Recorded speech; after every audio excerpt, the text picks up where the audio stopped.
Hi, my name is Diego Alfonso, and I'm one of the hosts of the Florida Aviation Network, broadcasting live and in the clear at the Seminole Lake Gliderport, celebrating the senior soaring competition.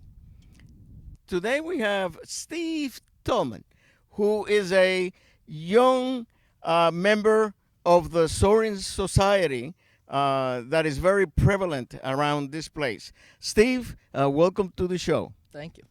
Um, there is a question that everybody that sees this kind of interviews, especially the people out there in television line, would like to know, and that is if you can go back to the first day where Steven said, "I want to do that."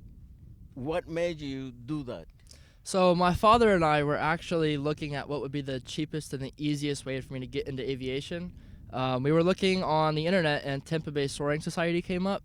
So through Tampa Bay Soaring Society, I did my first discovery flight, and it was actually about an hour ride on the glider. So after seeing like how the gliders worked and everything like that, like how they interacted with Mother Nature, I was like, man, I really want to do that. I had that pull to it, like I've always wanted to do this. Okay, so the fact that you didn't have an engine didn't bother you at all. It didn't really bother me. It was in the back of my mind, but I was more like, oh, whatever.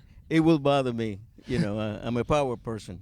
Now, the next question I'd like to ask is this: in your flying time, from first day till now, if you look back, what would you say is the most interesting, or exhilarating, or precipitous time that you had during flying?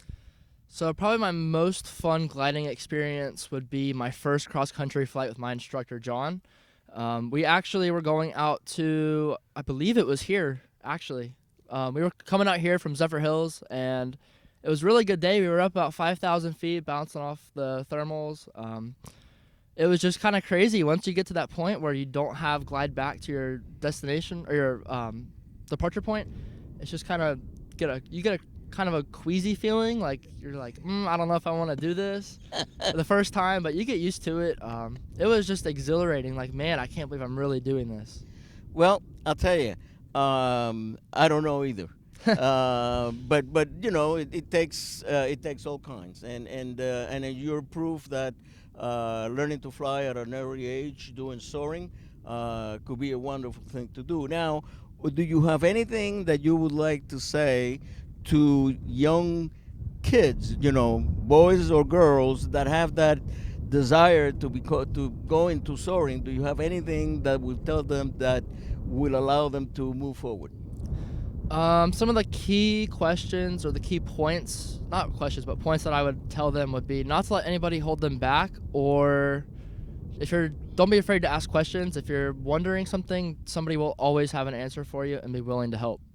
And now, let me ask you, probably this is going to be the last question. Today, I understand that you are part of the competition that's going to take place. Would you please tell our folks what that entails? So I'm here with the junior guest spot at the senior soaring competition. So I don't meet the requirements to fly here, which is 55 or older, so I got the guest spot. So today, I believe the task was 62 miles, so I'll be out flying at least 62, and I believe the max was 150 miles. And are you planning to refuel in flight? No, sir. No, it's just going. Okay, well, really, thank you so very much for being with us here. And again, to our audience out there in television land, again, my name is Diego Alfonso, and signing off with the Florida Aviation Network. And by the way, Son and Phone is coming, and I'm going to be there.